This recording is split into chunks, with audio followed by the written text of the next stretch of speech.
Yes, we can Yeah, hear I you. am audible. Can you please play the PPT? Yes, yes. Yes. Okay.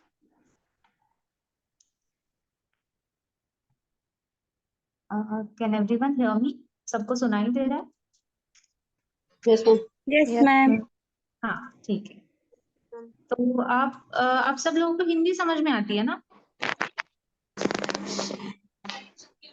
Hello? Yes, ma'am. Yes, हाँ, ma'am. ठीक है। Yes, ठीक है। ma'am. Yes, ma'am.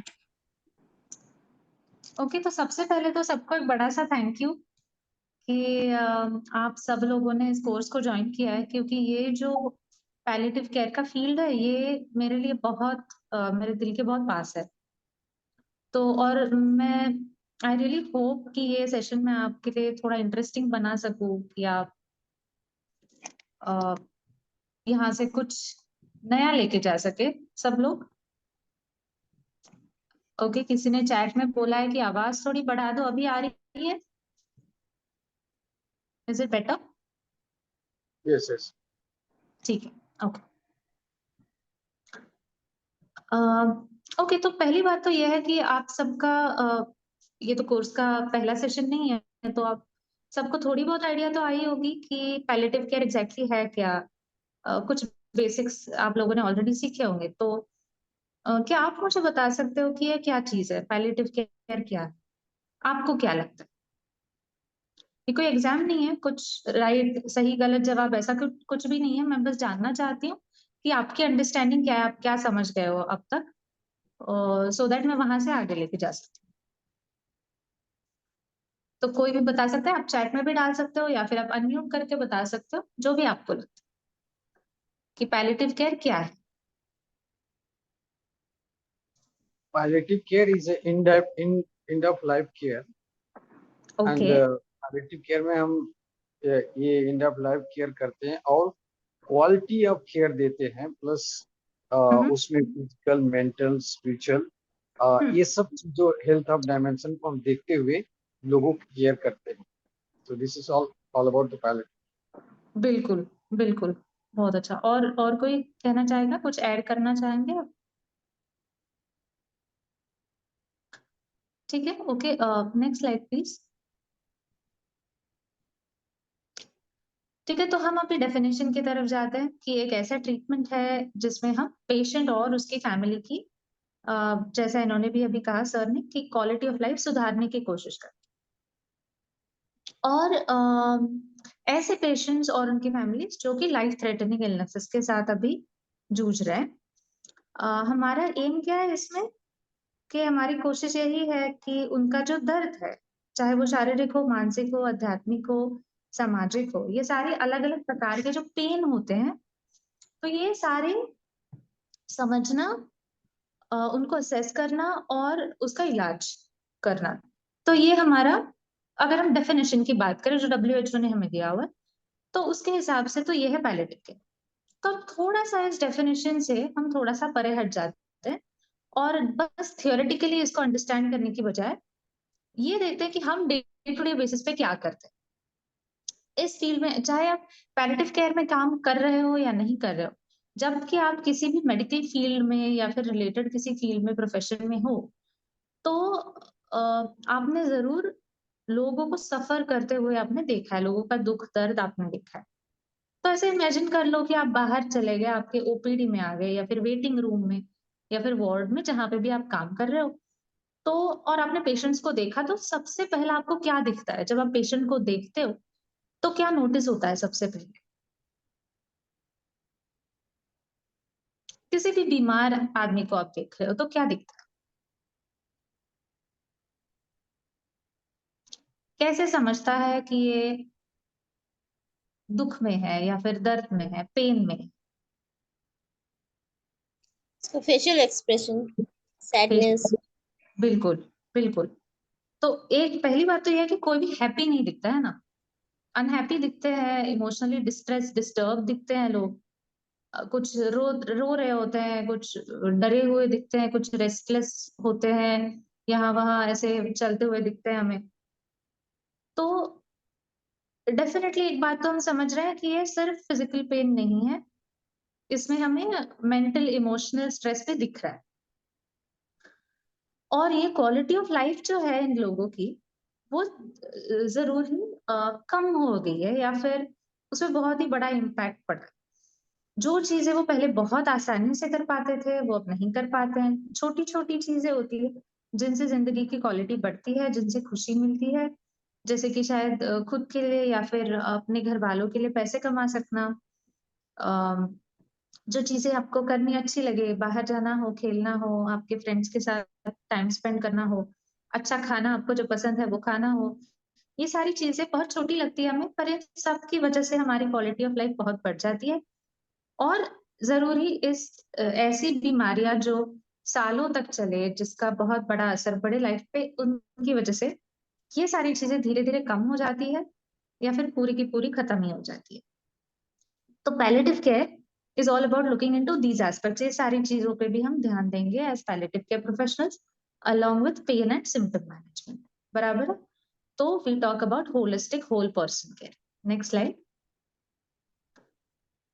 तो हम whole person की बात करते हैं, एक पूरा इंसान जिसको ना सिर्फ शरीर है, उसके साथ साथ उसको मन भी है, उसका सोशल लाइफ भी है, उसका स्पिरिचुअलिटी भी है। तो ऐसे सारे डिफरेंट डायमेंशंस है जिनकी हम बात कर रहे हैं। और हम ये भी नहीं भूल सकते कि ये जो माइंड बॉडी का कनेक्शन है, ये एक टू वे कनेक्शन है। हमारा मन और हमारा शरीर एक दूसरे से जुड़े हुए हैं, इनका एक रिश्ता है एक दूसरे के साथ। तो क्या होता है कि जैसे बॉडी को अगर कुछ हो जाए तो उसका असर माइंड पे पड़ता है। और जैसे कि अगर हमारा माइंड बिल्कुल अच्छा ना हो या फिर स्वस्थ ना हो, तो उसका परिणाम हमारे शरीर पे भी दिख जाता है। और इसीलिए साइकोलॉजिकल, सोशल और स्पिरिचुअल वेलबींग जो है, उसका इम्पैक्ट हमारी फिजिकल वेलबींग पे भी पड़ जाता है। और एक बात हम करते हैं कि नेक्स्ट स्लाइड।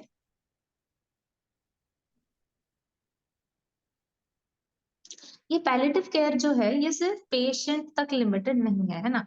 हम कहते हैं, हमारे डेफिनेशन में भी हमने देखा कि पेशेंट के साथ साथ उसकी फैमिली।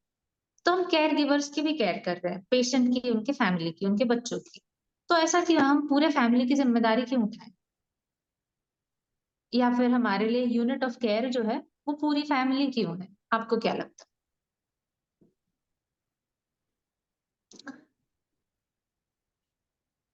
Previous slide. ओके। तो मुझे एक बात बताइए आप, कि अगर ऐसा सोचो कि एक 37 ईयर ओल्ड लेडी है, और उनका एक लास्ट स्टेज कैंसर का डायग्नोसिस हो गया है अचानक से, तो क्या ये उनके लिए सदमा रहेगा, शॉक रहेगा उनके लिए? Yes, ma'am. Yes. और जितना वो उनके लिए ट्रॉमेटिक है, क्या वो उतना ही उनके 40 साल के हस्बैंड के लिए भी ट्रॉमेटिक रहेगा, Yes. Yes, ma'am. और उनके 10 साल के बच्चे के लिए भी? Yes, ma'am. Yes. और उनकी अगर कोई माँ है जो अभी बूढ़ी हो रही है, तो उनके लिए भी उतना ही सदमा रहेगा। Yes, ma'am. तो बेसिकली ऐसा है कि ये इलनेस जो है, बीमारी है या फिर डायग्नोसिस है, इसका सिर्फ पेशेंट पे तो असर नहीं पड़ रहा है, पूरी फैमिली पे असर पड़ रहा है। और पूरी फैमिली की जो रिसोर्सेस है, चाहे वो इमोशनल रिसोर्सेस हो, जैसे कि उनकी स्ट्रेस के साथ डील करने की एबिलिटी हो, या फिर उनके फिजिकल रिसोर्सेस हो, उनकी पैसे हो, सेविंग्स हो, ये सारी पूरी फैमिली के रिसोर्सेस जो है, वो सारे के सारे थ्रेटन हो रहे हैं। ये फैमिली क्राइसिस है, ये इंडिविजुअल क्राइसिस बिल्कुल भी नहीं है। और ये पेशेंट जो है हमारा, ये आइसोलेटेड तो है नहीं, ये एक फैमिली का एक पूरी सिस्टम का हिस्सा है। और जबकि किसी भी सिस्टम का एक हिस्सा, एक पुर्जा अगर ठीक ना हो, तो वेरी नेचुरली पूरी सिस्टम की हमारी स्वस्थ नहीं होती है, और पूरी फैमिली का हेल्थ उसकी वजह से बिगड़ जाता है। तो आपने शायद ऐसे देखा भी होगा, आपने ऐसे पेशेंट्स भी देखे होंगे जहाँ पे पेशेंट की बीमारी के वजह से फैमिली के हेल्थ पे भी इम्पैक्ट होता है, उनकी psychological, physical, mental, emotional wellbeing पे असर पड़ जाता है। और वाइस वर्सा, कि अगर फैमिली में किसी को कुछ प्रॉब्लम है, तो उसके वजह से पेशेंट के बीमारी के ट्रेजेक्टरी पे भी हम असर देख पाते हैं। तो आपने शायद ऐसा भी देखा होगा कि ऐसे पेशेंट्स होते हैं जिनको टर्मिनल इलनेसेस होते हैं, लॉन्ग टर्म वो सफर करते जा रहे हैं, वो हॉस्पिटलाइजेशन होती जा रही है, तो कई बार उनके स्पाउसेस जो होते हैं, उनके पार्टनर्स होते हैं, वो भी कई बार डिप्रेशन में चले जाते हैं, या फिर कुछ और साइकोसोमैटिक सिम्टम्स दिखने लगते हैं, पेन, कुछ पीठ दर्द शुरू हो जाता है, या फिर ऐसे कुछ शुरू हो जाता है जो हम देख पाते हैं, जहाँ पे उनकी हेल्थ भी इसकी वजह से डिटीरियोरेट हो जाती है। पेशेंट जब कुछ खोता है तो उसके साथ साथ उसकी फैमिली भी कुछ खो देती है। जैसे कि अगर हम देखें कि बीमारी की वजह से पेशेंट ने अपना जो रोल था हेड ऑफ द फैमिली का, वो खो दिया है, क्योंकि वो अब काम नहीं कर पाते। पर उसके साथ साथ उनकी फैमिली जो है, उन्होंने भी तो अपना प्राइमरी ब्रेडविनर जो था वो खो दिया है। तो ऐसा नहीं है कि फैमिली को कुछ फर्क नहीं पड़ रहा है, फैमिली को बहुत सारा फर्क पड़ रहा है। तो इसलिए फैमिली सेंटर्ड केयर जो है, जहाँ पे हेल्थ केयर टीम है, पेशेंट है और उनकी फैमिली है, ये सब बराबर के पार्टनर्स है, और यही हमारे काम का बेसिस है। Next slide. तो शायद आपने अग्री कर लिया होगा कि और आपको ये भी समझ में आ ही गया है कि ये सिर्फ फिजिकल इलनेस नहीं है, इसको बहुत सारे पहलू है, साइकोसोशल पहलू है, और ये पूरी की पूरी फैमिली है जो कि इन इश्यूज को फेस कर। पर अब शायद आप में से किसी के मन में ये सवाल भी पैदा हुआ होगा कि ये हमें जानना क्यों जरूरी है भाई, मैं कोई साइकोलॉजिस्ट नहीं हूँ, ना ही मैं सोशल वर्कर हूँ, ना ही मैं साइकेट्रिस्ट हूँ, तो मैं क्या करूंगी ये जान के। तो पहली बात तो ये है कि आपका ये जानना जरूरी है सो दैट आप जो जरूरी है वो कर पाएंगे। ये एक मल्टी डिसिप्लिनरी टीम है, हम अलग अलग शाखाओं से, अलग अलग डिसिप्लिन से आते हैं, अलग अलग डिपार्टमेंट से आते हैं।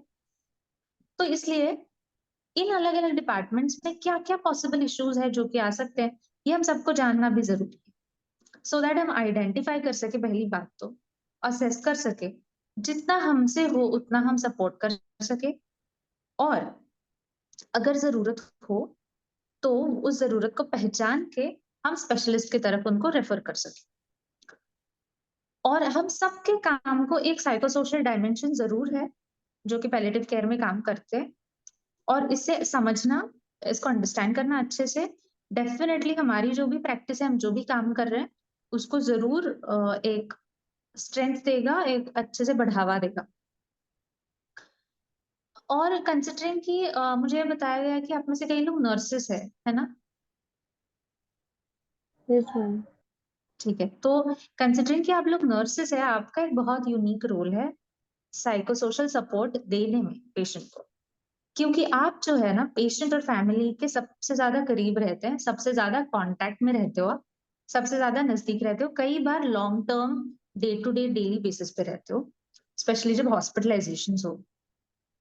तो ऐसे में जब आप उनको कांस्टेंट कंपनी देते रहते हो, तो आप एक ऐसे पोजीशन पे होते हो जहाँ पे आप ट्रस्ट बिल्ड कर पाते हो, जहाँ पे वो आप पे ट्रस्ट करते हैं, आपके साथ बात करते हैं, आपके साथ बहुत इजीली अपना दुख दर्द बांट सकते हैं, और आपकी अपनी जिंदगी की कहानियां आपको बता सकते हैं। और ये जो कहानियां है ना, ये बहुत इंपॉर्टेंट है पैलिएटिव केयर में, क्योंकि शायद आप उनको, उनके जो प्रॉब्लम्स है उनके लिए सॉल्यूशंस उनको हैंड ओवर ना कर पाए, पर बस उनको वो स्पेस देना जहाँ पे वो खुल के बात कर सके, जहाँ पे उनको लगे कि कोई मेरी सुन रहा है, ये भी बहुत ही हीलिंग होता है पेशेंट के लिए। तो बिल्कुल ऐसे मत समझना कि मैं क्या ही कर सकती हूँ, आप बहुत कुछ कर सकते हो, सिर्फ सुनना भी बहुत कुछ है इस पेशेंट के लिए। तो पहले बस ये देखते हैं कि साइकोसोशल स्पिरिचुअल इश्यूज है कौन से जो इस कॉन्टेक्स्ट में आ सकते हैं, ताकि आप उसे आइडेंटिफाई कर पाओ, और उसके बाद देखते हैं कि इसको असेस कैसे करें, उसको ट्रीट कैसे करें। ठीक है, तो next slide, next one, next one, next one, next, या ओके। तो अब ये तो जरूरी, मतलब ये पॉसिबल नहीं है कि हम इनको सेपरेट आउट करें कि ये साइकोलॉजिकल है, ये सोशल है और ये स्पिरिचुअल है, उनमें कहीं ना कहीं आपको ओवरलैप जरूर दिखेगा। तो मतलब जो भी हम इश्यूज की बातें करेंगे, तो सभी इश्यूज में आपको कुछ डिग्री तक, कुछ हद तक साइकोलॉजिकल, कुछ हद तक सोशल, कुछ हद तक स्पिरिचुअल इश्यूज तो देखने को मिलेंगे। ठीक है, नेक्स्ट वन, पहला है कम्युनिकेशन, संवाद जिसे हम कहते हैं, और ब्रेकिंग द बैड न्यूज, कि कैसे बताना है फैमिलीज को। तो इसका तो आइदर आपको सेशन हुआ होगा या फिर आगे जाके होगा, तो मैं इस प्रोटोकॉल के डिटेल में नहीं जा रही हूँ कि आपको कैसे बैड न्यूज को ब्रेक करना है। ये सारी चीजें तो मैं नहीं बताऊंगी आपको, क्योंकि उसके लिए आपको सेपरेटली सेशन होगा ही। पर मैं बस आपका ध्यान इस तरफ खींचना चाहती हूँ कि क्या प्रॉब्लम हो सकती है जब मिसकम्युनिकेशन हो, जब कम्युनिकेशन में कुछ कमी हो, आइदर हम और फैमिलीज के बीच में या फिर विद इन द फैमिली। ठीक है, तो जब हम अच्छे से कम्युनिकेट ना करें चीजों को, स्पेशली जब एडमिशन्स हो रहे हैं, तो उसका असर आगे की ट्रीटमेंट पे जरूर पड़ता है। जैसे कि आगे जाके प्रॉब्लम्स होती है, लोग लड़ने झगड़ने लग जाते हैं, आर्ग्यूमेंट्स होती है, नॉन कंप्लायंस दिखता है हमें, ट्रीटमेंट को कंप्लाई नहीं करते हैं पेशेंट, मेडिसिन लेने को अग्री नहीं होते हैं। तो ये कई बार इसलिए होता है क्योंकि लोगों को डायग्नोसिस के बारे में और ट्रीटमेंट के बारे में पहले ही मिसकंसेप्शन होती है, उन्हें ठीक से पता नहीं होता है कि एग्जैक्टली है क्या है। तो इसलिए उस टाइम पे उन्हें सपोर्ट करना और उन्हें एजुकेट करना ये बहुत इंपॉर्टेंट है।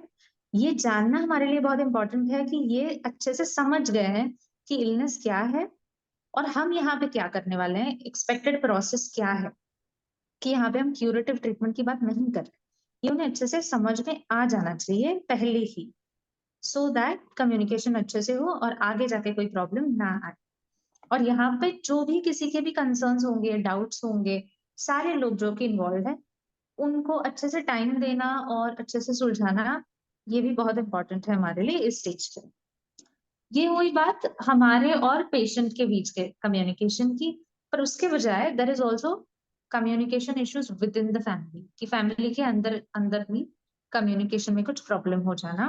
अब ये बात है कि सबसे मतलब बहुत ही फंक्शनल फैमिलीज जिनमें कोई प्रॉब्लम नहीं है, बहुत हेल्दी है फैमिलीज, उनको भी ऐसी चीजों के बारे में बात करना ओपनली बहुत डिफिकल्ट हो जाता है। नेचुरली वो एक दूसरे से अपना दुख, अपनी फीलिंग्स छिपाने की कोशिश करते हैं, कई बार ऐसा सोच के कि वो बाकी फैमिली मेंबर्स को प्रोटेक्ट कर रहे हैं उनको ना बताते हुए। तो एक दूसरे से अपना डिस्ट्रेस छिपा लेते हैं, या फिर स्पेशली बच्चों के साथ या फिर पेशेंट को खुद को ही डायग्नोसिस के बारे में बताते ही नहीं है, जिसको हम कोलूजन कहते हैं। तो ये हाइडिंग द न्यूज वाली जो बात है, जहाँ पे कम्युनिकेशन होती ही नहीं है। तो मैं प्रैक्टिस करना जब मैंने शुरू किया था, तो उसके पहले मेरे ट्रेनिंग के टाइम पे मेरा मेजर पार्ट ऑफ वर्क जो था वो था पीडियाट्रिक कैंसर पेशेंट्स के साथ, छोटे बच्चे जिनको कैंसर हुआ है। और मैंने ऐसे कई सारे पेरेंट्स देखे हैं जो कि अपना खुद का पेन, सैडनेस, फियर जो होता था बच्चों से छिपाते थे, उन्हें दिखने नहीं देते थे। तो उनका ऐसे मतलब they try to be strong in front of their child. पर प्रॉब्लम ये होती थी कि बच्चे जो है ना, ये बहुत अच्छे से, बहुत इजीली ये हिडन रेस्टलेसनेस और एंजाइटी जो होती है उसे पहचान पाते हैं। वो सेंस कर लेते हैं कि कुछ ना कुछ गड़बड़ तो जरूर है, कि हमसे कुछ छिपाया जा रहा है। और हमसे कुछ छिपाया जा रहा है या फिर हमें कुछ बता नहीं रहे हैं, ये बहुत ज्यादा डरावना होता है एक्चुअल न्यूज से। तो यूजुअली उन्हें बताना है या नहीं बताना है, ये एक्चुअली चॉइस है ही नहीं, क्योंकि वो अपने आजू बाजू के लोगों के इमोशंस पढ़ पाते हैं, वो देख पाते हैं, बॉडी लैंग्वेज देख पाते हैं, लोगों के नजरों में सिंपैथी देख पाते हैं, वो अपने रूटीन में जो चेंजेस हुए हैं उसको सेंस कर पाते हैं। तो इसलिए honest and open communication in a way that children understand, बच्चों को समझ में आए ऐसी भाषा में उन्हें समझाना, ये बहुत जरूरी है। और हमारा रोल ये है यहाँ पे कि हम पेरेंट्स को ये देखने में हेल्प करें कि आप जो प्रोटेक्ट करने के चक्कर में जो आप बच्चे से छिपा रहे हो, उससे आप एक्चुअली उसको ज्यादा प्रॉब्लम में डाल रहे हो, जो आगे जाके उसके लिए बहुत ज्यादा प्रॉब्लमेटिक हो जाएगा। तो हमारा मेजर रोल है कि ओपन कम्युनिकेशन और एक्सप्रेशन जो है फैमिली मेंबर्स के बीच में, उसको फैसिलिटेट करना, उसको थोड़ा सा पुश देना। ठीक है, नेक्स्ट स्लाइड। सेकेंड इशू जो है जिसकी हम बात कर रहे हैं, प्रेडोमिनेंटली सोशल है नेचर में, दैट इज लॉस, कुछ गंवाना। तो ये जो है, हम जैसा कि आप सबको पता है, इस ये जो जर्नी होती है बीमारी की, इसमें लोग एंड में तो ऑफ कोर्स जिंदगी खो देते हैं, वो तो है ही, पर उसके पहले ऐसी कई सारी चीजें हैं जो वो खो देते हैं, और उनके सोशल वर्ल्ड से रिलेटेड कई सारी चीजें खो देते हैं। There is a loss of future, there is a loss of social engagements, उनके रिश्ते, उनका सोशल नेटवर्क वो खो देते हैं। उनकी पहचान कई बार इस सारे झंझट में छूट जाती है कहीं ना कहीं, और उस पहचान से रिलेटेड जो भी उनका कॉन्फिडेंस है, उनका आत्मसम्मान है, आत्मविश्वास है, वो भी खो देते हैं। जैसे कि फॉर एग्जाम्पल, मेरा जो रोल है as a teacher, that is associated with so many things ना। एक तो है कि मैं फाइनेंशियली इंडिपेंडेंट हूँ, मैं सोसाइटी को कुछ मीनिंगफुल मैं कंट्रीब्यूट कर रही हूँ, मैं मेरे वैल्यूज के हिसाब से जी रही हूँ, मेरी रोल की वजह से मुझ में एक कॉन्फिडेंस है। तो ये सारी चीजें मैं खो रही हूँ जब मैं इस बीमारी के इससे गुजर रही हूँ। तो जैसे मोबिलिटी कम हो जाती है, जैसे एनर्जी कम हो जाती है as the disease progresses, social events में पार्ट लेना, फ्रेंडशिप्स जो है उन्हें मेंटेन करना, जो कि किसी शेयर्ड एक्टिविटी पे बेस्ड थी, शेयर्ड इंटरेस्ट पे बेस्ड थी, ये सब बहुत डिफिकल्ट होता जाता है। और कई बार ये सोशल आइसोलेशन जो आ जाता है, लोनलीनेस, अकेलापन जो आ जाता है, ये कई बार पेन क्रिएट करता है पेशेंट के लिए भी और कैरियर के लिए।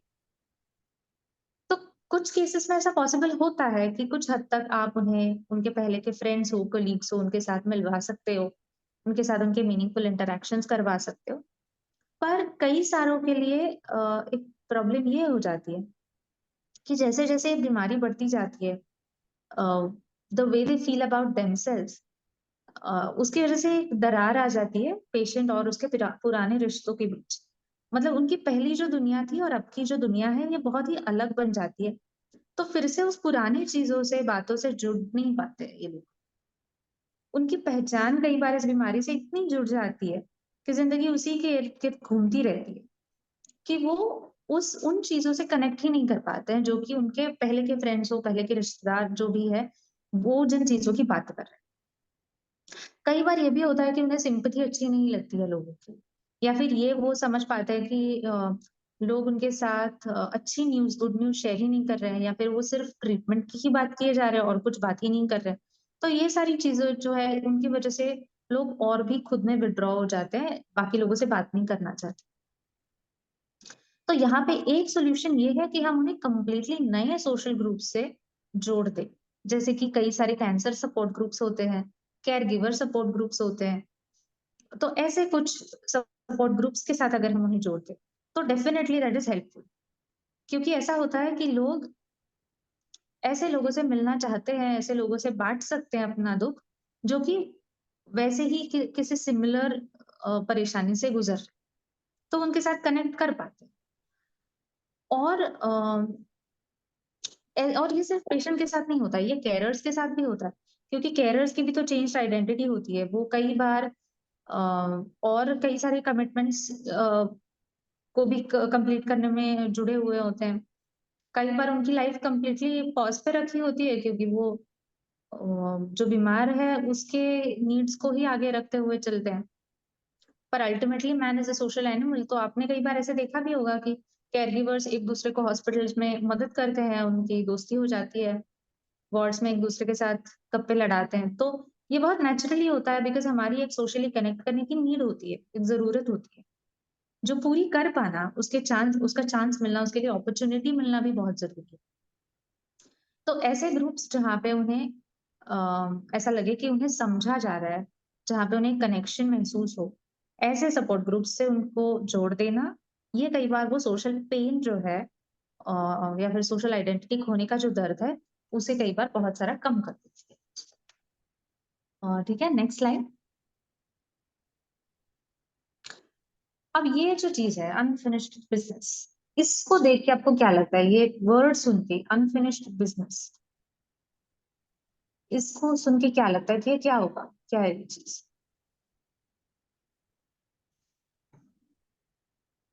प्रीवियस स्लाइड, कोई बता सकता है क्या हो सकता है अनफिनिश्ड बिजनेस? ठीक है, बेसिकली अधूरे प्लान्स, ऐसा कुछ भी जो अधूरा रह गया, जो वो पूरा नहीं कर पा रहा, और इसकी वजह से आती है रेस्टलेसनेस, इसकी वजह से आती है एंजाइटी, डिस्कम्फर्ट आता है, गिल्ट आती है, हेल्पलेसनेस, कई सारी डिस्ट्रेसिंग इमोशंस आ जाती है। अब ये कुछ भी हो सकता है, ये सपने हो सकते हैं, ये एम्बिशंस हो सकते हैं, ये लाइफ के प्लान्स हो सकते हैं, जैसे कि मैं खुद का घर बनाना चाहती हूँ, या फिर मेरे कुछ फाइनेंशियल कमिटमेंट्स है, लोन्स है जो कि रिपे करना बाकी है, बच्चों की शादियां हैं, कई सारी चीजें जो कि अधूरी रह गई। ये आइडेंटिफाई कैसे करना है? बहुत ईजी है, बस हमारे कान हमें खुले रखने हैं और सुनना है। अगर आप आपके पेशेंट्स के रिग्रेट्स जो है उनको सुनने की आदत डाल दें, तो आपको बहुत इजीली पता चल जाएगा कि उनके अनफिनिश्ड बिजनेस क्या है। जैसे कि सोचो, मेरा अगर एक पेशेंट मुझे बता रहा है कि आई विश मैं मेरे बहन से इतने छोटे से बात पे मैंने झगड़ा कर दिया और बोलना बंद कर दिया, आई विश मैंने वो नहीं किया होता। अब पीछे मुड़ के देखता हूँ तो लगता है कि कितनी छोटी सी बात थी कि और उसकी वजह से इतना बड़ा बतंगड़ बना दिया, बात भी करना बंद कर दिया, और अब शायद मैं उससे कभी बात ही ना कर पाऊँ।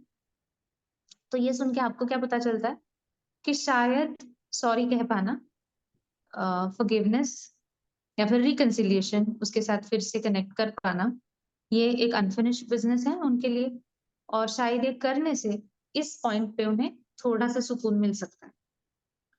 मोस्टली अनफिनिश्ड बिजनेस जो है ये यंगर पेशेंट्स में एक कंसर्न होता है, जो कि बहुत मतलब जवानी में जो है, जिनके बच्चे अभी छोटे हैं, अभी पढ़ाई कर रहे हैं, अभी सेटल नहीं हुए, या फिर जिनके पेरेंट्स हैं वो जो अभी बूढ़े हो रहे हैं।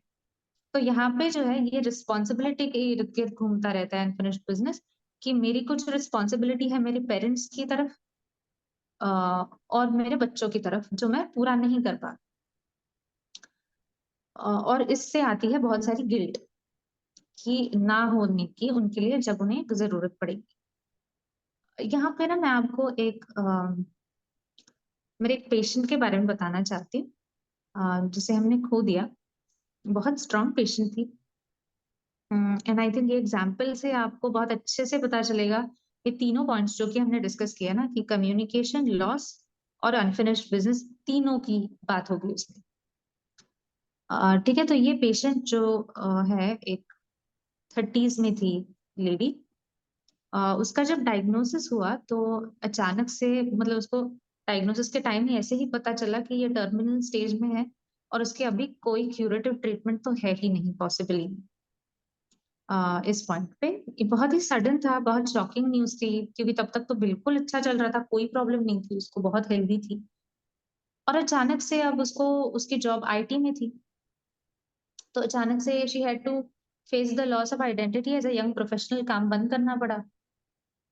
जैसे दिन गुजरते गए वो क्विकली वो डिटीरियोरेट होती गई, दूसरों पे डिपेंडेंट होने लगी, उसके बेसिक नीड्स भी वो खुद नहीं पूरे कर पा रही थी, जैसे कि खुद नहा नहीं सकती थी, टॉयलेट तक जाने के लिए भी उसको चल के खुद नहीं जा सकती थी, हेल्प लेनी पड़ती थी। तो ये डेफिनेटली लॉस ऑफ डिग्निटी जो है, स्पेशली उसके एज में, तो डेफिनेटली कोई भी मेंटली प्रिपेयर्ड नहीं रहता इस चीज के लिए। तो बहुत पेनफुल था उसके लिए, इमोशनली बहुत पेनफुल था। लॉस ऑफ रोल था, वो दो छोटे बच्चों की माँ थी। एक तो बिल्कुल मतलब चल भी नहीं पाता था बच्चा तब तक, दूसरा बच्चा जो था, तो वो एज अ मदर वो खुद का रोल निभा नहीं पा रही थी, तो वो दर्द था। अब इस सब में उसकी फैमिली जो थी बहुत ही सपोर्टिव थी, वो हमेशा उसको रीअश्योर करती रही कि वो उनके उसके बच्चों का ख्याल रखेंगे, और रख भी रहे थे। तो उसको उसको लेके कुछ डर या फिर एंजाइटी तो नहीं थी उसको, पर दर्द जरूर था कि वो उनको पीछे छोड़ के जाए, तो वो जब बड़े होंगे वो देखने के लिए वो नहीं रहेगी। ये बहुत अ, ना दर्दनाक था उसके लिए। तो ये एक ऐसी चीज थी जो अनफिनिश्ड, अधूरी छोड़ के जाना पड़ रहा था। और इस चीज में तो ये कंप्लीट करने के लिए भी हम ज्यादा कुछ कर तो नहीं पा रहे थे ना, हमारे भी बहुत सारे लिमिटेशंस थी यहाँ पे, कि जैसे कि अगर हम रिकंसिलिएशन वाले एग्जाम्पल की बात करें जो हमने पहले देखा, जहाँ पे वो भाई अपने बहन से बात करने के बारे में बोल रहा था, वो बहुत सिंपल सी चीज है ना, कि हम वो बहुत एक सिंपल सा फोन कॉल ही तो है, हम करवा दे सकते हैं, और वो अनफिनिश्ड बिजनेस पूरा हो जाएगा। पर यहाँ पे जो है ये बच्चों को, बच्चों के लिए अच्छा पेरेंट होने की जो बात है, उसके लिए तो हम मतलब क्या ही कर सकते हैं। तो यहाँ पे पेशेंट ने क्या किया, उसने बोला कि उसकी जो बड़ी बेटी थी 12 साल की, उससे बहुत अटैच थी, तो बोला कि उसको मुझे मिलना है, तो मतलब मैं उसको मिलना चाहती हूँ, तो आप उसे हॉस्पिटल ले आओ। तो वो उसे हॉस्पिटल, वो उसके साथ बैठी, उसे बताया कि वो कितनी बीमार है, उसको एक्सप्लेन किया कि टर्मिनल इलनेस का मतलब क्या है, उसका इलनेस अभी कौन से स्टेज पे है। उसके साथ रोई बैठ के, उसको ये भी बताया कि वो उससे कितना प्यार करती है और वो हमेशा उससे प्यार करेगी। एक पैलिएटिव केयर प्रोफेशनल होने के नाते जब मैंने मुझे ये बताई बात, तो मेरा पहला थॉट तो ये था कि ये कितनी ब्यूटीफुल पर कितनी डिफिकल्ट और कितनी ब्रेव चीज थी जो उसने की। बिल्कुल भी आसान तो नहीं था ये, पर उतना ही जरूरी था। पर उसके फैमिली को ऐसे बिल्कुल भी नहीं लगा। उसकी फैमिली को लगा, जब मतलब जब वो उसके डॉटर से बात कर रही थी, तो फैमिली ने बार बार उसे रोकने की कोशिश की, कॉन्स्टेंटली उसे ये कह रहे थे कि उसे ऐसे नहीं बोलना चाहिए। उसको क्वेश्चन कर रहे थे कि वो क्यों अपनी why she putting her daughter through this, क्यों ऐसे कर रही है, खुद को और बच्चे को क्यों परेशान कर रही है, एक्सेट्रा एक्सेट्रा। और इसकी वजह से वो डिस्टर्ब हो गई, उसको लगने लगा कि क्या मैंने गलती तो नहीं कर दी, और इसलिए उसने मुझसे मिलने की विश जताई थी कि उसका एक क्वेश्चन था कि was she being a bad parent by doing this, ये उससे मुझसे पूछना था। कहीं ना कहीं उसको खुद को जवाब पता था। उसने मुझे बताया कि मुझे पता है वो नहीं चाहते थे कि मैं बताऊं मेरी बेटी को, पर यही सच है, और आई नीडेड टू से इट, ये कहना जरूरी था। और इसके रीजंस जो उसने मुझे बताया वो ये थे कि पहली बात तो वो ये नहीं चाहती थी कि ये उसके बच्चे को एक शौक सा लगे, कि एक दिन अचानक से उसे पता चले कि मम्मा अभी नहीं है। और दूसरी बात, वो उसने कहा कि अगर मैं ये नहीं कहती उससे, तो मुझे नहीं पता कि क्या मुझे कभी ये चांस आगे जाके मिलता उसे बताने का कि मैं उससे कितना प्यार करती हूँ और मैं उसे छोड़ के जाना नहीं चाहती। तो यहाँ पे है ना कम्युनिकेशन की बात है। ये फैमिली जो है बच्चे को प्रोटेक्ट करने की कोशिश में जुटी हुई थी। वो नहीं चाहते थे कि वो बच्चे को पता चले कि उसकी माँ नहीं रहेगी कुछ दिनों में। पर जैसे कि रिसर्च हमें बताता है, जिनके पेरेंट्स गुजर जाते हैं, ऐसे जो छोटे बच्चे, उन्हें इन्वॉल्व करना और उन्हें चॉइस देना गुड बाय कहने का, ये बहुत इंपॉर्टेंट है, और बच्चे के लिए यही सबसे बेस्ट है। हमारे लिए आइडियल स्टेप्स ये होते कि पहली बात तो बच्चे से पता कर लो कि उसे ऑलरेडी क्या क्या पता है, कि आजू बाजू का सब देखते हुए जो ऑब्जर्व उसने किया है उसके हिसाब से उसे क्या पता चले। दूसरी बात, उसकी मदर को हेल्प करना टू कम्युनिकेट विथ हर। अगर जरूरत पड़े तो मदर को रीअश्योर करना कि ये गुड पेरेंटिंग है, आप अपने बच्चों को बताओ कि क्या हो रहा है।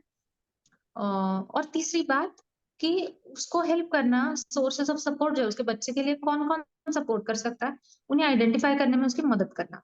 और इस पेशेंट ने इंट्यूटिवली ये सब किया। उसके ये सब होने के बाद हमारी तरफ एक ही रिक्वेस्ट थी कि लेटर ऑन जब उसके बच्चे को जरूरत हो, तो we should help her child through the process of understanding the loss and supporting the child through it. और ये सब करते हुए जो उसने किया कि अपने बच्चे को बताना, हमें ये रिक्वेस्ट करना, उसने अपने अनफिनिश्ड बिजनेस की मतलब जो भी अधूरा था उसको जितना हो सके उतनी हद तक to the best of her ability पूरा किया।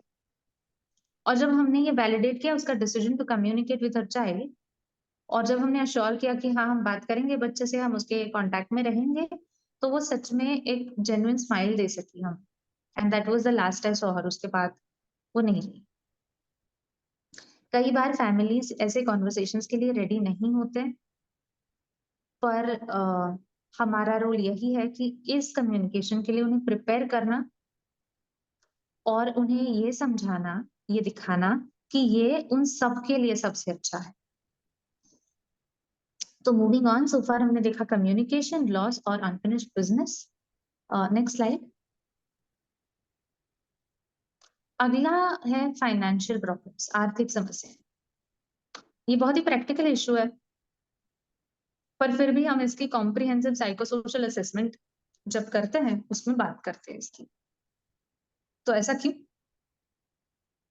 मेनी टाइम्स ऐसा होता है कि लोग जब लंबे मतलब वर्षों तक ट्रीटमेंट चलता रहता है, कुछ पैसा आ तो नहीं रहा है घर में, तो कई बहुत सारे सेविंग्स जो है वो ड्रेन आउट हो जाता है। कई सारे लोग तो शुरू से ही एक पुअर फाइनेंशियल बैकग्राउंड में से होते हैं, तो फाइनेंशियल इश्यूज एक बहुत रियल कंसर्न बन जाता है। और कई बार ऐसा भी होता है कि जो अभी तक अच्छे थे फाइनेंशियली, उनको सडनली चैरिटी रिसीव करना, किसी से मदद मांगना उनको डिफिकल्ट लगने लगता है। उनको लगता है ये अपने आत्मसम्मान पे चोट है, तो वो भी वो नहीं कर पाता और उनके लिए भी डिस्ट्रेसिंग हो जाता है। और ये डिस्ट्रेस जो है ये साइकोसोशल है, और इसीलिए हम इसकी साइकोसोशल प्रॉब्लम्स में बात कर रहे हैं। ये डिस्ट्रेस जो है ये क्या करता है, कई बार लोगों को हेल्प, मदद लेने से भी रोकता है। कई बार फियर होता है, एंजाइटी होती है इसको लेके, विच अगेन मीन्स कि ट्रीटमेंट को अच्छा रिस्पॉन्ड नहीं कर पाते हैं पेशेंट्स उसकी वजह से, क्योंकि अंडरलाइंग एंजाइटी जो होती है उसको हम एड्रेस नहीं किया होता है हमने। तो इसलिए इसके बारे में बात करना बहुत इंपॉर्टेंट है। इसमें हमारा रोल क्या है? पहले तो इसके बारे में बात कर लो उनसे, टॉक इट आउट। उनकी परसेप्शंस को समझो कि फाइनेंशियल हेल्प लेने के बारे में उन्हें कैसा लगता है, ऐसा कुछ है क्या जो उन्हें रोक रहा है। एंड सेकेंडली, उनको ऐसे एजेंसीज से get them in touch with agencies जो उनको मदद कर सके, एड प्रोवाइड कर सके। जैसे कि दिलासा में जहाँ पे मैं कंसल्ट करती हूँ, कैंसर सोसाइटी का एड अवेलेबल है। तो right at the time of admission जो भी डिसीजन मेकर्स है उन्हें हम इसके बारे में बता चुके हैं और फॉर्म दे देते हैं, अगर वो चाहे वो भर सकते हैं। तो again here it is important कि जो सारे मेंबर्स है ट्रीटमेंट में इन्वॉल्व है उन सबको इस बारे में बताओ। जैसे कि अगर हमारे यहाँ पे एक पेशेंट था जिसको एडमिट किया, तो एडमिट करते ही तुरंत वो इंसिस्ट करने लगा कि उसे घर जाना है, उसे यहाँ नहीं रहना है। बहुत एडमिट था कि घर ही जाना है। उसको एक बेटा था उसका जो अभी अभी काम पे लगा था। नर्सेस ने उसको सब पूछताछ कर ली कि क्या है, वो हैप्पी नहीं है क्या, उसको केयर अच्छे से नहीं मिल रही है क्या, या फिर पेन उसका जैसे वो एक्सपेक्ट कर रहा था वैसे मैनेज नहीं हो रहा है क्या। बेसिकली वो ऐसे मतलब they were trying to find out कि रीजन क्या है कि क्यों वो जाना चाहता है। फिर हमें ये रियलाइज हुआ कि उसको ये सोच के परेशानी हो रही थी कि ये एक प्राइवेट हॉस्पिटल है और यहाँ पे बहुत पैसा लगेगा, इतना पैसा तो हम अफोर्ड नहीं कर पाएंगे। पर वो बहुत स्वाभिमानी था, तो उसको शर्म आ रही थी ये बताने में ट्रीटिंग टीम को कि हमारे पास पैसा नहीं। लेकिन उसने ये अपने वाइफ के साथ शेयर किया, वाइफ ने उसके बेटे को बताया। अब बेटे ने क्या किया, बेटा बस उसको रीअश्योर करते रहा पापा को कि आप उसके बारे में क्यों सोच रहे हो, आप उसके बारे में मत सोचो, मैं देख लूंगा, मैनेज कर लूंगा। अब पेशेंट को लगा कि ये क्या भाई मैनेज कर लेगा, ये तो अभी अभी नौकरी पे लगा है, ये फुकट में मुझे बस फॉल्स रीअश्योरेंस देते जा रहे हैं। तो इट वाज नीडेड कि he be involve in the process. ये फाइनेंशियल डिसीजन मेकिंग जो भी हो रही थी उसमें पेशेंट का इन्वॉल्व होना बहुत जरूरी था। जब उसे पता चला इस एड के बारे में कि ये कैसे काम करता है, तो बहुत ही रिलैक्स हो गया, फिर ट्रीटमेंट लेने को तैयार भी हो गया। तो मेक श्योर कि आप पेशेंट को जितना हो सके उतना डिसीजन मेकिंग में इन्वॉल्व कर रहे हो, सिर्फ फाइनेंसेस के बारे में नहीं, अदरवाइज भी, क्योंकि इससे बेसिकली उनकी सेंस ऑफ ऑटोनॉमी जो है, लाइफ के ऊपर का कंट्रोल जो है, वो फीलिंग जो है वो रहती है। Next slide. अगला है स्पिरिचुअल इश्यूज, आध्यात्मिक इश्यूज। अब ये जो है it is considered to be the most important influence on quality of life at the end of life. Patients कई सारे स्पिरिचुअल इश्यूज एक्सपीरियंस करते हैं, और ये सिर्फ रिलीजन से, धर्म से जुड़ा हुआ नहीं है। इसमें कई सारी चीजें हैं। इसमें गिल्ट है, शेम है, होपलेसनेस है, लॉस ऑफ डिग्निटी है, आत्मसम्मान खो देना, अकेलापन महसूस करना, there might be anger towards God, feeling abandoned by God कि मैं तो अकेला, मुझे कोई भी नहीं है, भगवान भी नहीं है, ऐसे फील करना। ये सारी चीजें स्पिरिचुअल सफरिंग में आती है। अगेन जैसे मैंने कहा, सिर्फ किसी फेथ या किसी रिलीजन से लिमिटेड नहीं है, इसके आगे जाता है। तो क्योंकि जैसे हम मतलब जैसे कोई भी आदमी एंड ऑफ लाइफ की तरफ आ जाए, तो ऐसे एग्जिस्टेंशियल क्वेश्चंस जिसे हम बोलते हैं वो आने लगते हैं, जैसे कि ये जिंदगी का मतलब क्या है, इसका पर्पस क्या है। और इसके इसके साथ साथ लोग पास्ट का सोचने लगते हैं, फिर खुद को क्वेश्चन करने लगते हैं कि मैंने क्या कंट्रीब्यूट किया, इतना मैं जिया, इतने साल तो मैंने किया ही क्या है, मैं क्या छोड़ के जा रहा हूँ पीछे। तो इट इज इम्पोर्टेंट कि हम हेल्प करें उन्हें रेमिनिस करने में, पीछे का सोचने में। Next slide please. कि वो पीछे देखे, अपनी पास्ट ट्रम्प्स को देखे, क्या क्या उन्होंने अचीव किया है, चाहे वो छोटी छोटी चीजें क्यों ना लगे, पर इंपॉर्टेंट चीजें, जैसे कि शायद उन्होंने उनके बच्चों को अच्छे से संभाला है आज तक, देव रेज्ड गुड चिल्ड्रन, या फिर वो अच्छे एम्प्लॉय थे उनके कंपनी के, बहुत ईमानदार थे, कुछ भी हो सकता है। बेसिकली जब उन्हें ये पता चले कि उन्होंने जो भी किया है लाइफ में उसकी कुछ वैल्यू है, तो this keeps hopelessness at bay. और जब होपलेसनेस नहीं आती है तो डिप्रेशन नहीं आता है। और इसीलिए रेमिनिस करना ये बहुत इंपॉर्टेंट है। तो ये कई सारे मतलब it can be done in many ways. कई बार लोगों को सिर्फ अपने फैमिली के साथ, फ्रेंड्स के साथ इनफॉर्मली बस बातें करना, पहली मेमोरीज को ताजा करना, ये भी काफी हो जाता है। कंफर्मेशन मिल जाता है उनको उन लोगों से कि उनका कंट्रीब्यूशन जो था वो वैल्यूएबल था उनके लिए। पर ऐसा भी होता है कई बार कि कुछ फॉर्मल लाइफ रिव्यूज जो है, जो कि एक इंटरव्यू की तरह होते हैं, वो क्वेश्चंस जो है ऑनलाइन भी आपको फ्री में भी मिल जाएंगे। कई सारे ऐसे इंटरव्यू शेड्यूल्स है, फॉर्मल लाइफ रिव्यूज है जो वर्ल्ड ओवर तैयार किए गए। तो ये भी कई बार हेल्पफुल हो जाता है। तो यहाँ पे फिर से मैं आपको बताना चाहूंगी, हमारी एक ऐसी पेशेंट थी, कंटिन्यूस कंप्लेन करती रहती थी, बस कंप्लेन ही करती रहती थी और कुछ नहीं, उसे कुछ भी अच्छा नहीं लगता था। और उसका उसका केयर गिवर था, पेड केयर गिवर था उसके साथ। पर एक दिन उसका ग्रैंडसन उससे मिले, और उसके साथ हमने ये इसके बारे में बात की कि कैसे रेमिनिस करना उसके लिए इम्पोर्टेंट है। तो उससे क्या किया, वो 3 दिन रहा उसके साथ, 3 दिन बैठ के उससे अच्छे से गप्पे किए, उससे बातें की, पास्ट के बारे में उससे पूछा कि जब वो यंग थी, जब वो अपने ग्रैंडसन के एज की थी तब क्या करती थी, अपने हस्बैंड से कैसे मिली, ये सारी चीजें। और उन 3 दिनों में ये पेशेंट ने एक बार भी हमें पेन के बारे में कंप्लेन ही नहीं की, बहुत खुश थी। और बस ये नहीं, मैं बस ये मतलब हमारा जो एक्सपीरियंस है उसके बेसिस पे नहीं कह रही हूँ, रिसर्च भी हमें यही बताता है कि ऐसे रिव्यूज के बाद लाइफ सेटिस्फेक्शन में इंप्रूव हो जाता है और स्ट्रेस जो है वो कम हो जाता है। तो इसके साथ साथ ये भी है कि लोग कुछ लेगेसी पीछे छोड़ जाना चाहते हैं।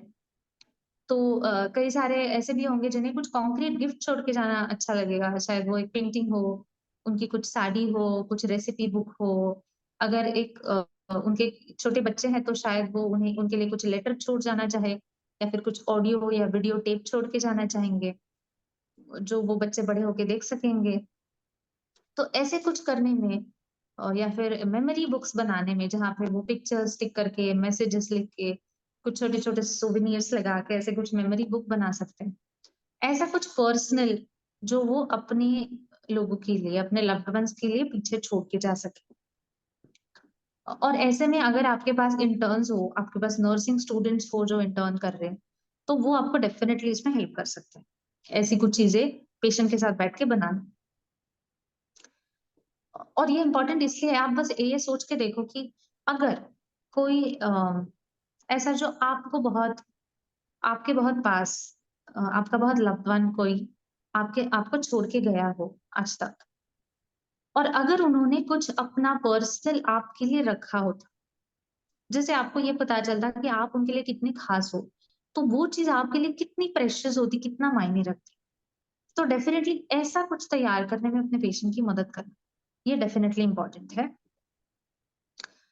विल बनाना, ये और एक ये है जहाँ पे हम पेशेंट को मदद कर रहे हैं कुछ लेगेसी छोड़ जाने। ये यहाँ पे तो इंडियन सेटिंग्स में कई बार पेशेंट रेडी नहीं होते हैं ये करने के लिए। ज्यादा पुश तो हम नहीं कर सकते, पर डेफिनेटली हम कन्वे तो कर ही सकते हैं कि ये क्यों इम्पोर्टेंट है। Apart from this spirituality, basically अगर हम सिंपली उसकी बात करें तो अपने से कुछ मतलब समथिंग ग्रेटर देन अस, है ना, कुछ हायर पावर के साथ जुड़ना। अभी हायर पावर सिर्फ गॉड ही हो ऐसा नहीं है, कुछ भी हो सकता, not limited to a religion. तो पहली बात तो है कि पेशेंट के स्पिरिचुअल बिलीव्स को असेस करना, कभी अज्यूम नहीं करना कि उन्हें उनका विश्वास है या नहीं है, ठीक है, ऑलवेज असेस। तो पहली बात तो है सिंपल क्वेश्चन की पूछना है उनसे कि क्या आपका फेथ, आपकी स्पिरिचुअलिटी, आपकी रिलीजन आपके लिए हेल्पफुल है, आपके लिए कितनी इंपॉर्टेंट है। और उसके बाद एक फॉलोअप क्वेश्चन कि ऐसा कुछ है क्या कि हम आपको किसी तरह सपोर्ट कर सकते हैं क्या इसमें, या फिर is there any way we can help you, we can provide you with something which will support you in your faith, in your spirituality, in your religious practice. तो कई बार पेशेंट को ये पूछना पड़ता है क्योंकि उनके ये दिमाग में आता ही नहीं है कि हॉस्पिटल स्टाफ जो है वो इसमें इंटरेस्टेड हो सकता है, या फिर उनकी जो स्पिरिचुअल प्रैक्टिस है उन्हें हॉस्पिटल स्टाफ से उन्हें कुछ मदद मिल सकती है, ये उनके दिमाग में ही नहीं होता है। तो कई बार पूछना बहुत जरूरी है। और ये कैसे हेल्प करता है कि for those who believe in it, जिनका विश्वास है, उनके लिए पुनर्जन्म, सोल, लिबरेशन, ऐसे जो कॉन्सेप्ट्स है, ये उन्हें it helps them deal with dying, और उसका कुछ मीनिंग होता है उनके लिए कि ये मीनिंगलेस नहीं है जो भी हो रहा है, उसका कुछ डीपर मीनिंग है। सफरिंग कम हो जाती है, एक्सेप्ट कर पाते हैं सिचुएशन को। तो ये उनके इमोशनल हेल्थ के लिए बहुत जरूरी होता है, और इसीलिए हम स्पिरिचुअलिटी की बात करते हैं। और ये जो मतलब सिर्फ पेशेंट के लिए नहीं, अगेन फैमिली के लिए भी जो पोस्ट डेथ रिचुअल्स है, आप अगर देखें अलग अलग कल्चर्स में, सारे कल्चर्स में पोस्ट डेथ रिचुअल्स जरूर है। और इनकी अगर हम बात करें, प्रेयर है, मेडिटेशन है, कुछ रिचुअल्स है, इन सब से फैमिली जो है, ये लॉस जो जो वो खो चुके हैं उसका कुछ they try to make sense of it. ये एक्ट्स ऑफ रिमेम्बरेंस जो होते हैं, they help in processing the grief. तो बट मेक श्योर कि आप अपनी बिलीव्स जो है, अपनी रिलीजियस बिलीव्स जो है, स्पिरिचुअल बिलीव्स है, उनको इंटरफियर नहीं होने दे रहे हो, कि आप अपने बिलीव्स की तरफ पेशेंट को पुश नहीं कर रहे। आपका जॉब यही है कि आप पेशेंट के स्पिरिचुअल ओरिएंटेशन को, या फिर ना होने, मतलब अगर उसका कुछ नहीं है ओरिएंटेशन, तो उसको रिस्पेक्ट करो। और अगर उनका कुछ वो किसी स्पिरिचुअल इसमें एंगेज होना चाहे, तो उसमें उनको एनकरेज करो, बस। ठीक है, नेक्स्ट नेक्स्ट स्लाइड,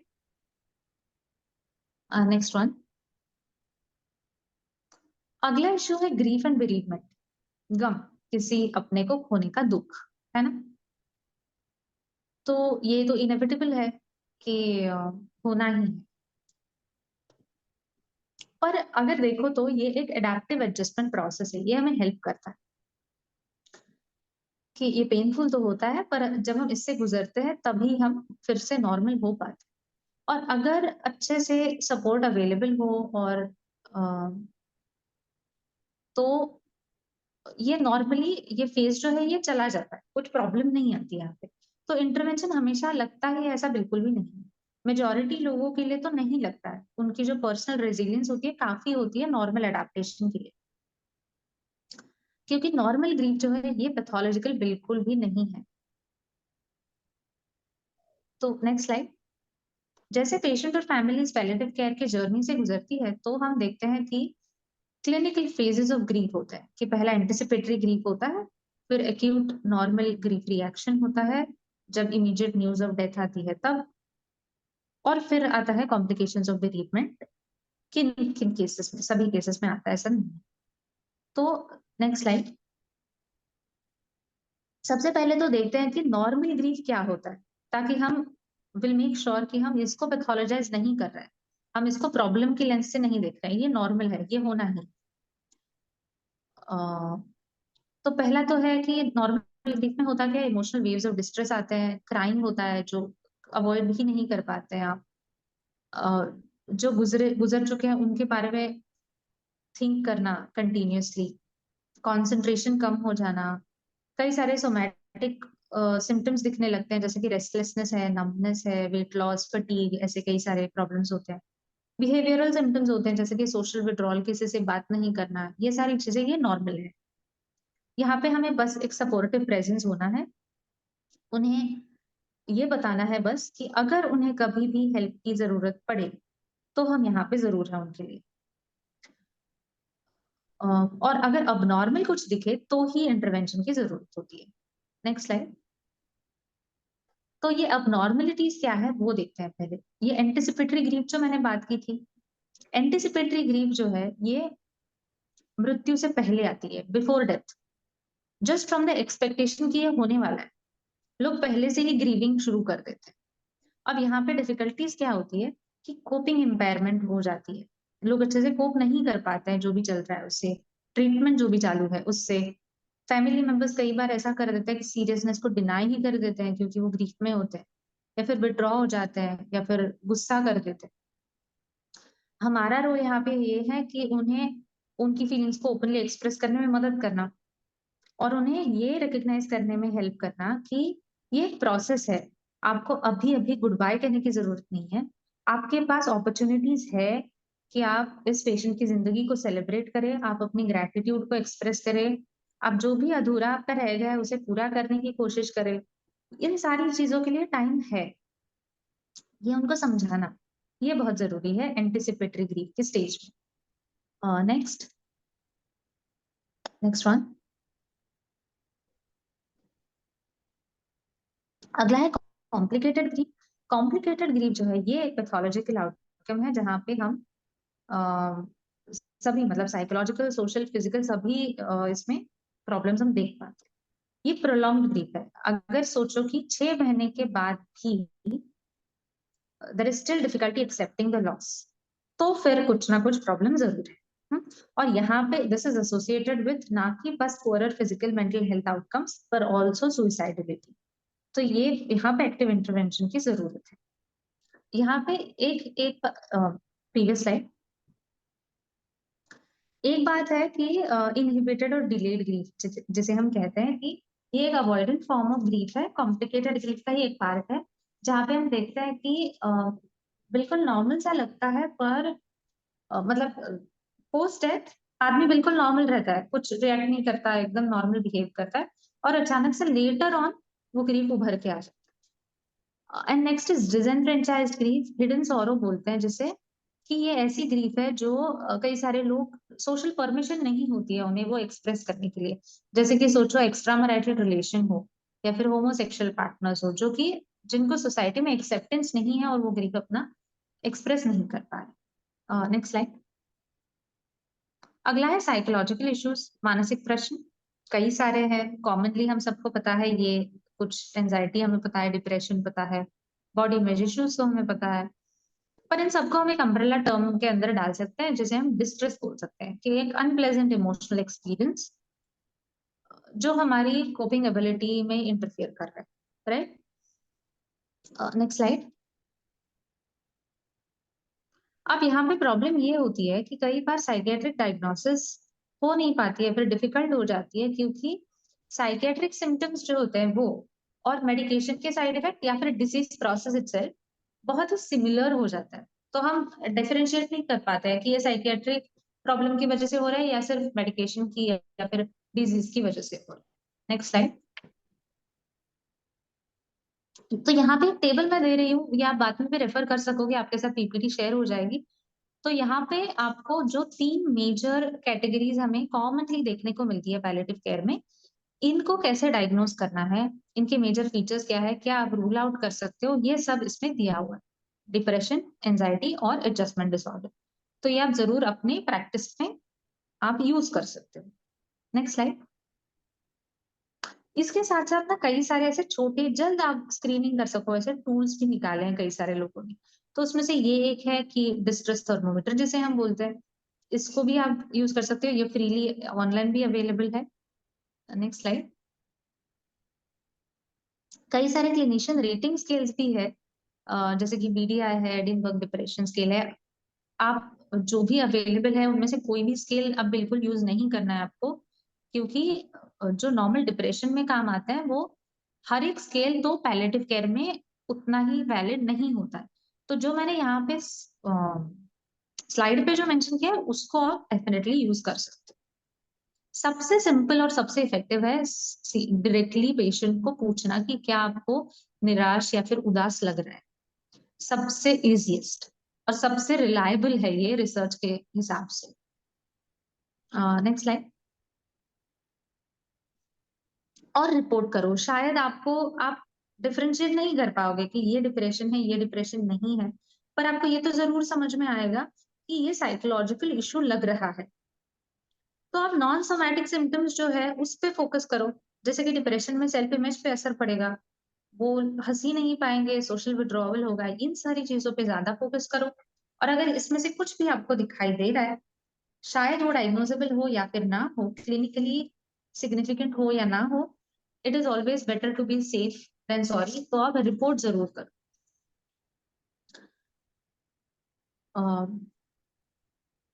ठीक है, नेक्स्ट स्लाइड।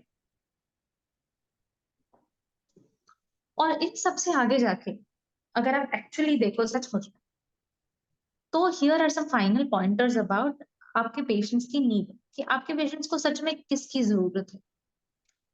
उन्हें जरूरत है कि अंडरस्टैंडिंग की, कि उनके सिम्टम्स, उनकी डिजीज, इस सब के बारे में उन्हें वो समझ पाए, उन्हें कोई अंडरस्टैंड करवा के दे, इसकी जरूरत है। दूसरी है कि एक्सेप्टेंस की, कि उन्हें अपनाएं हम लोग, रिगार्डलेस ऑफ देयर मूड, उनकी सोशबिलिटी कैसी है, उनका अपीयरेंस कैसा है, उन्हें अपनाया जाए। उनके आत्मसम्मान की जरूरत है उन्हें, कि डिसीजन मेकिंग में उनकी इन्वॉल्वमेंट हो, सेफ्टी महसूस करना, सुरक्षित महसूस करना, ये उनके लिए इम्पोर्टेंट है। ये लगना कि वो किसी के लिए बोझ नहीं है, वो बिलोंग करते हैं इस ग्रुप, किसी के लिए बर्डन नहीं है, ये उनके लिए इम्पोर्टेंट है। प्यार उनके लिए जरूरी है, स्पिरिचुअलिटी जरूरी है। और लास्टली होप। जब मैं होप की बात करती हूँ, होप सिर्फ जीने के लिए नहीं, आशा किसी भी चीज की हो सकती है, कि बेसिकली कोई भी एस्पेक्ट हो लाइफ का या फिर लिविंग का, उसमें इम्प्रूवमेंट दिखना, ये होप है, राइट। तो अगर हम ये दे पाए हमारे पेशेंट्स को, तो भी बहुत बहुत है, बहुत काफी। Next slide.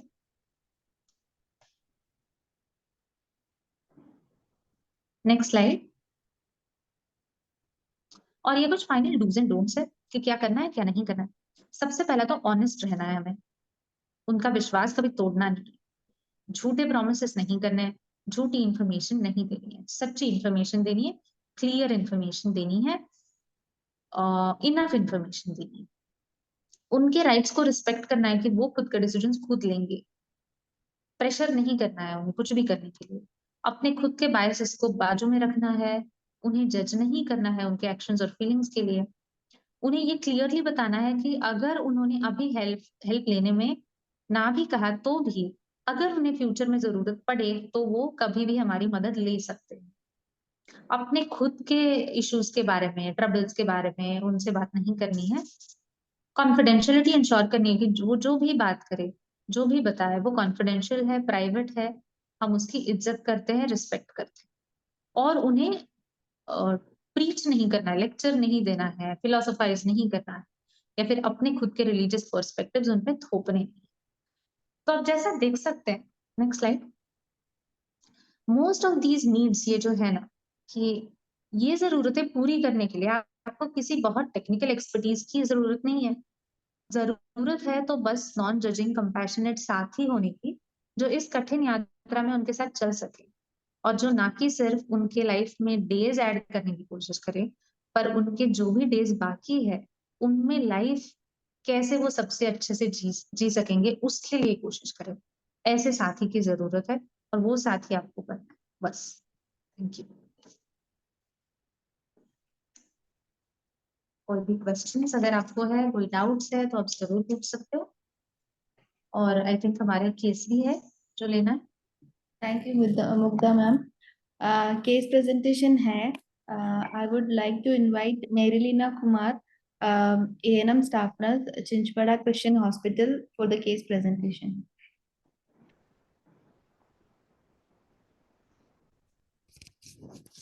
Yes. Good evening, ma'am. Good evening, all of you.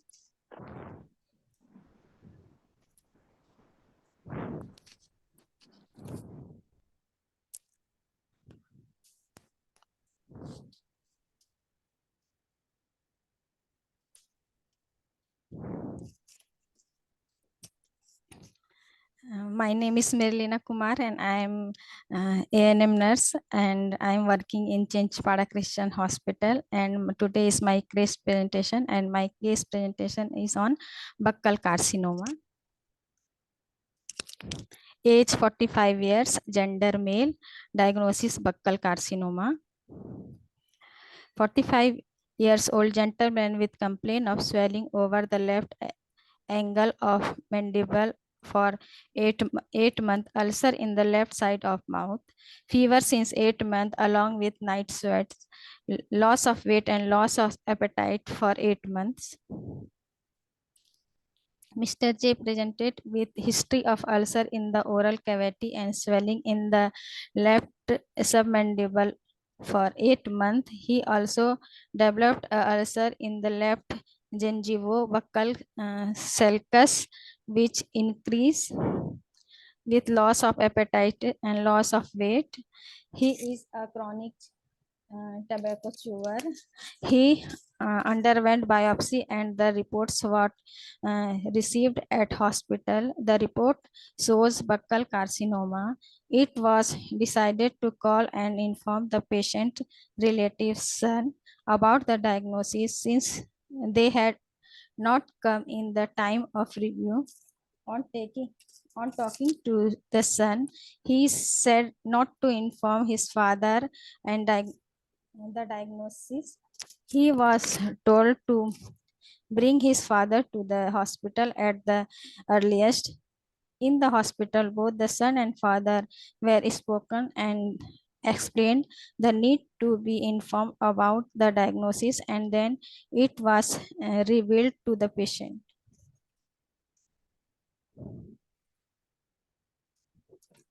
Examination: conscious and oriented, no pallor, no icterus, cyanosis, cholionicia, edema, clubbing plus grade 3rd, CVS S1, S2 present, RS normal, CNS normal, oral cavity swelling in the left buccal mucosa, firm inconstancy along with submandible lymph nodes. Weight 48 kg, vital sign temperature 98°F, pulse rate 80 per minute, respiration 22 per minute, BP 150/87 mmHg, SpO2 90%.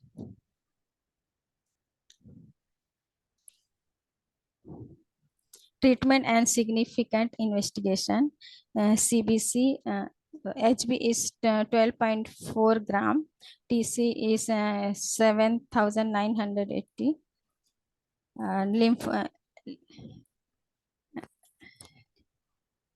lymphocyte is 51%, neutrophils is 51%, lymphocyte is 34%, platelets is 2,27,000, MCV is 72.4 FT, RBS is 71 mg per DL, serum creatinine is 0.6 mg per DL, ESR is 6 mm per hour, chest X-ray normal, ECG normal, biopsy report well differentiate submucous cell carcinoma, probably metastasis to lymph nodes.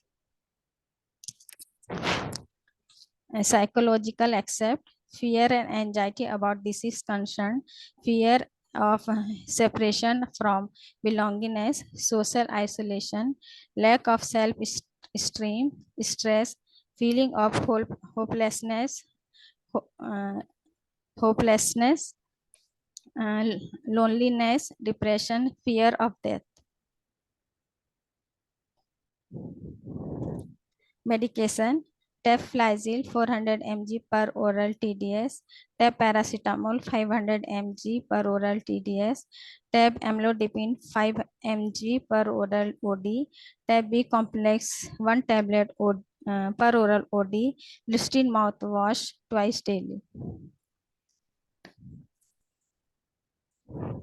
Main concern: reduce anxiety, relief of anxiety and better adjustment of the disease process, acceptance and trust, sharing ideas and feelings between the professionals, patient and the family member, proper guidance and better complaints. Keep confidence, patient history, spiritual support.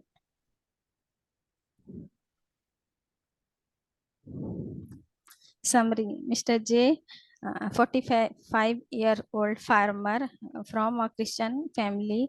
He had 2 sons. He present with history of ulcer in the oral cavity and swelling in the left submandible area for 8 months. He is a chronic tobacco chewer. He relevant blood investigation sent were within normal limits. He was started a chemotherapy from a hospital in Mumbai. Discussion point: how to help the patient to socialization, how to help the patient with psychosocial issue.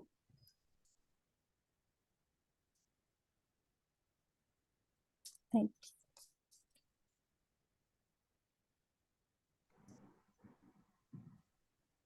Okay, the point of discussion में पहला point है how to help the patient with socialization. Yes. तो जो मेरा patient था ma'am, उनको जब बताया गया, पेशेंट को तो डायरेक्टली नहीं बताया गया, उनके बेटे को जो जीएनएम बीएससी नर्सिंग करने के लिए गए थे, उनका फोन नंबर था, तो उनको बताया गया कि आपके पिताजी को कैंसर ऐसे कार्सिनोमा निकला है। तो वो बोल रहा था कि मेरे फादर को मत बताइएगा, उनसे कुछ मत बताइए और डर जाएंगे, परेशान हो जाएंगे बोल के। तो ठीक है, फिर बहुत समझाने के बाद वो बोला ठीक है, मैं अपने पापा को साथ में लेके आऊंगा, तब आप उनसे बात करिएगा बोल के। तो जब उनको लेके आया गया मैम, तो जब उनको समझाने के लिए, जब उनके फादर से और बेटे से बात करने के लिए उनको एक क्वाइट प्लेस में लेके गए थे, फिर वहाँ पे उनको डॉक्टर, हमारे 2 डॉक्टर थे, फिर नर्स थे, फिर जो पायलेटिव केयर के टीम में से भी मेंबर थे, उन लोगों ने बैठाया, उनको आराम से टाइम दिया। फिर उसके बाद उनको अपनी बीमारी के बारे में आप और क्या जानते हैं बोल के पूछा गया। फिर उनसे बताया गया कि उसके बेटे को समझाया गया कि क्यों जरूरी है आपके परिवार वालों को इस चीज के बारे में, क्योंकि जो उसका कैंसर था मैम अर्ली स्टेज में ही उसको पता चल गया था। तो उनको, तो हम उसको समझाया गया कि अभी अर्ली स्टेज में ही पता चला है, तो अगर आप इसको ट्रीटमेंट कराएंगे तो आपके लिए अच्छा होगा। और जो, तो अगर उनको डर था कि अगर वो इसका ट्रीटमेंट नहीं हुआ, कुछ भी हुआ, ये ज्यादा बढ़ गया तो उसका फेस पे पूरा आ जाएगा। तो बाहर में जैसे social, how to help is socialization, तो अगर बाहर वो जाने के लिए कैसे प्रॉब्लम हो सकता है, क्योंकि ऐसे सोच के वो प्रॉब्लम कर रहे थे। लेकिन जब उनको समझाया गया कि अर्ली स्टेज में पता चला है, आप जल्दी से अगर ट्रीटमेंट कराएंगे तो इसको पूरी तरह से ठीक हो सकता है, और आगे के लिए आपके लिए अच्छे से हो, ठीक रहेगा, तो आपको कुछ प्रॉब्लम नहीं होगा बोल के बताया गया है। तो आप सोशली भी अच्छे से आप जा सकते हैं, क्योंकि कई बार ऐसा होता है कि पेशेंट सोचता है, अगर उसको डर रहता है कि कैंसर हो गया है, तो उसके मन में, जो पहले बहुत सारे उस कैंसर पेशेंट लोग को देखा था माउथ वाले, तो उसको लगता है कैसे हो जाएगा, फट जाएगा, तो फिर कैसे हम जाएंगे, समाज में जाएंगे, हम चर्च में कैसे जा सकते हैं, ये सब उसके मन में बात आ रहा था। क्योंकि उसके पिता फार्मर थे, तो खेती कैसे होगा, ये सब चीजों के बारे में उसके मन में आ रहा था। तो उनको फिर बताया कि अगर आपके पिता को बताया जाएगा तो वो इजीली जल्दी ट्रीटमेंट होगा, उसको ठीक हो जाएगा, तो वो सब सोशल जो प्रॉब्लम आप सोच रहे हैं वो नहीं होगा बोल के। ओके, तो बाकी लोग क्या सोचते हैं, कैसे हम इस पेशेंट को मदद कर सकते हैं?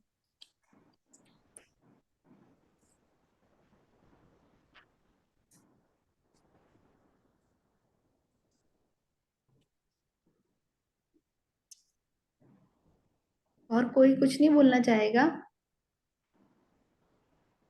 मैम उनका गुड कम्युनिकेशन कर सकते हैं, और रिगार्डिंग जो भी चाहे स्पिरिचुअली, जैसे हमने आज पढ़ा, स्पिरिचुअली, मेंटली, फिजिकली और सोशलाइजेशन, तो क्या कहाँ पर किस तरह की जरूरत है, उस तरह का हम उनके साथ डील कर सकते हैं, बात कर सकते हैं, और जितना हो सकता है उनको हम मदद कर सकते हैं। सो ऐसे मैं सोच रहा था कि इनको हम सोशल इशू को हम प्रेजेंट कर सकते हैं। ओके, और कोई? Hello ma'am. जी। हाँ मैम, जैसे कि हमने कम्युनिकेशन में पढ़ा है ना कि ऐसे सिचुएशन में एक टीम बनाएंगे। सबसे पहले तो मेडिकल टीम, नर्सेस जो भी पैलिएटिव केयर के अंदर आते हैं, और उनको टाइम देंगे हम लोग, ताकि वो लोग घबराए नहीं, और एक अच्छे से टाइम निकाल कर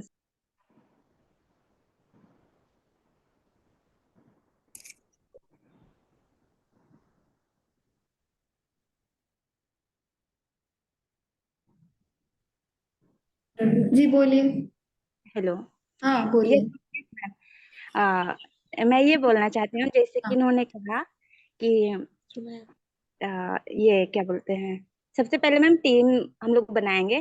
जैसे हम लोग कम्युनिकेशन में पढ़ा किया है ना जी। कि सबसे टीम बनाएंगे मेडिकल पीसी केयर, और उनको हम लोग टाइम देंगे, जल्दी जल्दी नहीं करेंगे, ताकि उनको डर ना लगे। एक टीम बना करके उनको अलग अच्छे प्लेस में लेके बात करेंगे। मुग्धा मैम, आपसे रिक्वेस्ट है कि थोड़ा सा कुछ आप ऐड करना चाहे तो। यस, जरूर। एक तो डेफिनेटली है कि अगर वो चर्च में तो वो जा रहे हैं ना। Yes ma'am. हाँ, तो चर्च की हम जरूर मदद ले सकते हैं ऐसे इसमें, स्पेशली जब सोशलाइजेशन की बात हो।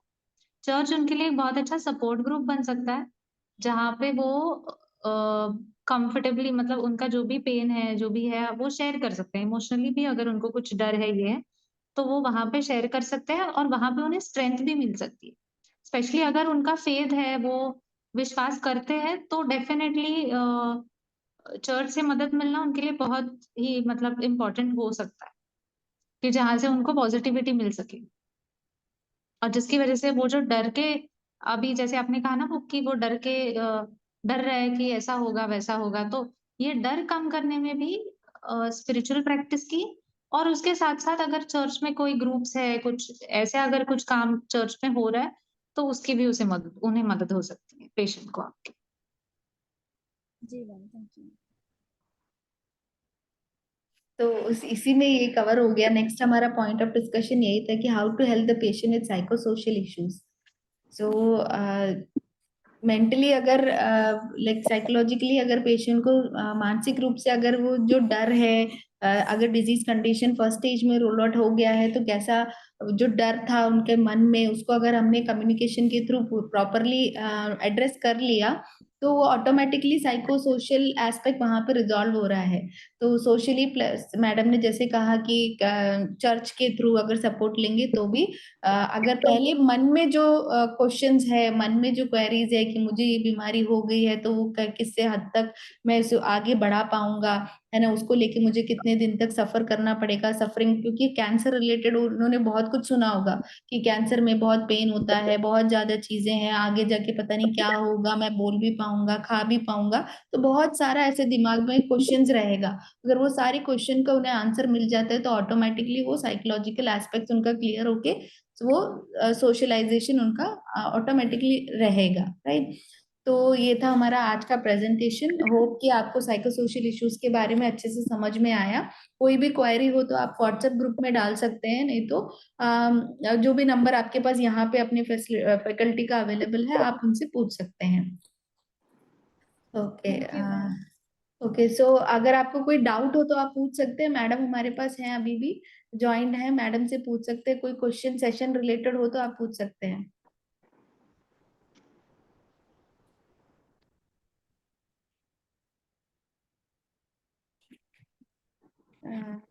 अब किसी के पास क्वेश्चन नहीं है, सबको सब समझ में आ गया। ओके देन फिर वाइंड अप करते हैं। Thank you so much ma'am for joining. Thank you all for joining. Thank you. Thank you, ma'am.